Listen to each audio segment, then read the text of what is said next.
What's up, y'all? It's Tuesday. I hope everybody is having a fantastic day so far. So let's go ahead and get down on this video. And I want to talk about Maxwell real quick. So I know that pretty much everyone is familiar with comedian Marvin, right? Pretty good comedian, does a great stand-up and things of that nature. Well, he was on his TikTok and he's in Colorado, I guess, for a show. And he posted a video on his TikTok where he was talking to a guy that's claiming that he was with Maxwell before he released Black Summer's Night. And he was going into deep detail about Maxwell's manhood. Pardon? I want you guys to check out this clip and I'll be back. Fell in love, and he was about to release Black Summer's Night, but he couldn't sing about me, and he asked me to go to the Essence Festival. I'm like, dude, your record label's gonna kill you. No. Bro, this turned out to be some other shit that I wasn't ready for. We here to watch. Black Summer's Night was dedicated to my. So you say that you was Maxwell's lover. Pretty much in these village. Right before he released Black Summer's Night. And he was blowing your ass out. He was that big. No, it took a week to get it in. It took a week. It took a week to get it in. But it was Bro, what are we doing? What are we doing now? What are we doing? What are we doing? What are we doing right now? It was heaven. It was great. What are we doing? Safe. We were careful. What? We were careful. You were careful? What, have you ever tried to sit in a house? Hey, Nope. God. I haven't. He say Maxwell did like sitting on a house. Oh, House music. what is happening? House music. What is happening right now? House music. Hey, I was hey. just talking about just music. Hey man, we in Denver, man. We try to have a smoking. Nope. And try to just you know. It's all love, baby. Hey, it's all love, baby. It's all love. all love, man. Elton John just sold his place in Atlanta. You know. Yeah. He moved. Yeah. You know. What do you think he was doing in Atlanta? Hey. You know, I met him one time. He's a great guy. So Yeah. I was at his house in England. I was at a group. Excuse me.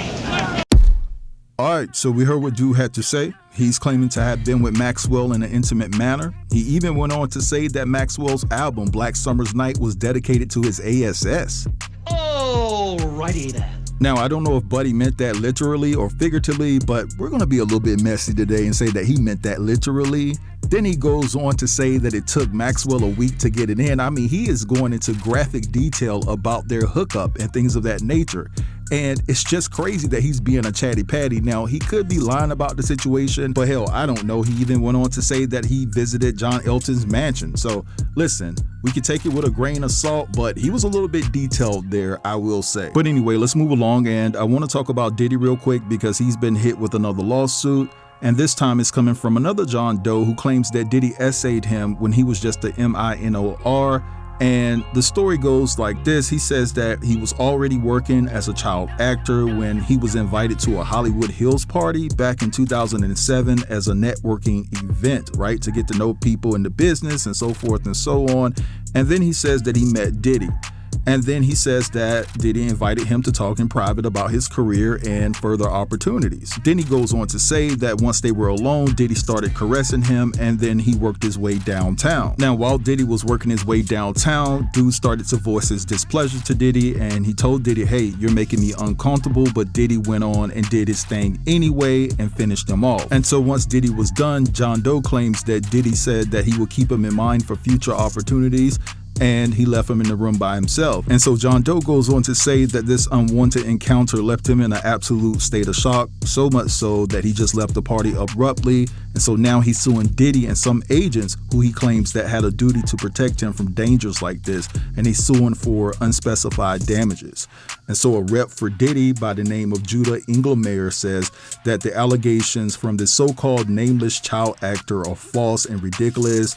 He's just another person that's trying to get a payday, yada, yada, yada. You know, the same verbiage that Diddy's lawyers always use when someone comes out and accuses him of things like this. So we'll just have to see and wait if they identify themselves. I'm talking about John Doe here and we'll go from there. But anyway, let's move along, and I want to talk about this very serious situation that's not getting a lot of media coverage, and it has to do with a 20-year-old shift manager for McDonald's by the name of Jacob Smith. So back on May 30th, right, there was an incident that transpired between Jacob and a guy named Jelani Blewett. And so what they're saying is Jacob was ending his shift, getting his money and paperwork together to go home, and all of a sudden, out of the blue, Jelani just came and doused his hot grease all over him. I want you guys to check out this clip, and I'll be back. The whole side of his face, down his neck, all the way down his right arm, and across his back. Those are the injuries 20-year-old Jacob Smith is recovering from after police say a co-worker threw a hot liquid on him before leaving the McDonald's where both men worked. Jacob's mother, Amber Smith, says her son was getting ready to end his shift. He was in the office getting ready to count the money when he saw out of the corner of his eye something, and he turned and the oil was just thrown on him. The alleged assault happened Saturday night, and nearly a week later, Jacob remains in the UC Davis ICU burn unit where he's undergoing specialized treatment.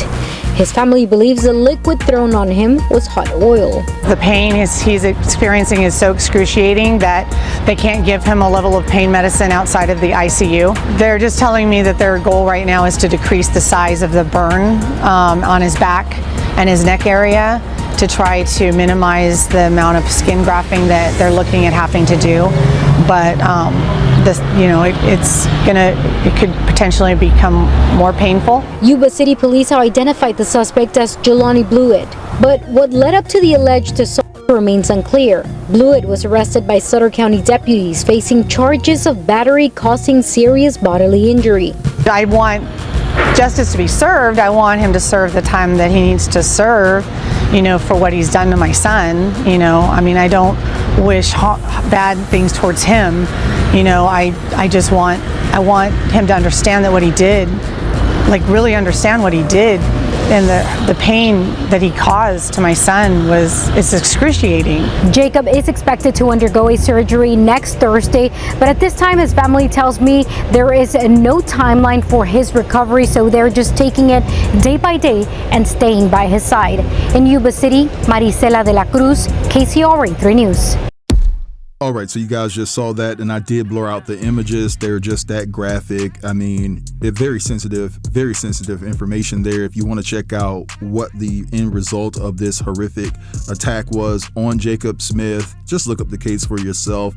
It really, really messed this young man up. Now, like they said, they don't know why or what was the motive for Jelani to actually do this, but we do know that he's being held without bond, and he has a preliminary hearing that is scheduled for June 12th. Now, when the incident first went down, Jelani fled the scene, and of course his family members didn't know where he was, so they reported him missing, and they put a tag on it saying that he was an at-risk missing person due to the fact of a medical diagnosis and certain vulnerabilities that have not been disclosed.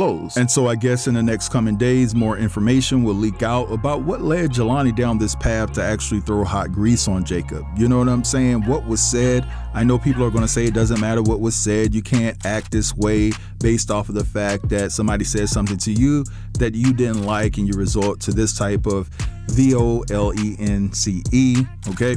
But at the end of the day, I would like to know what was said. I mean, I think it's fair that we know what actually transpired, and I believe that they know, and they're remaining tight-lipped about the situation for whatever reason, But I'm gonna let this slide right here. I want you guys to feel free to drop down in the comments and let me know what you think about everything I discussed. Don't forget to like, comment, share, and if you're new here, go ahead and subscribe to the channel. I'll check you guys out later. Have a beautiful day.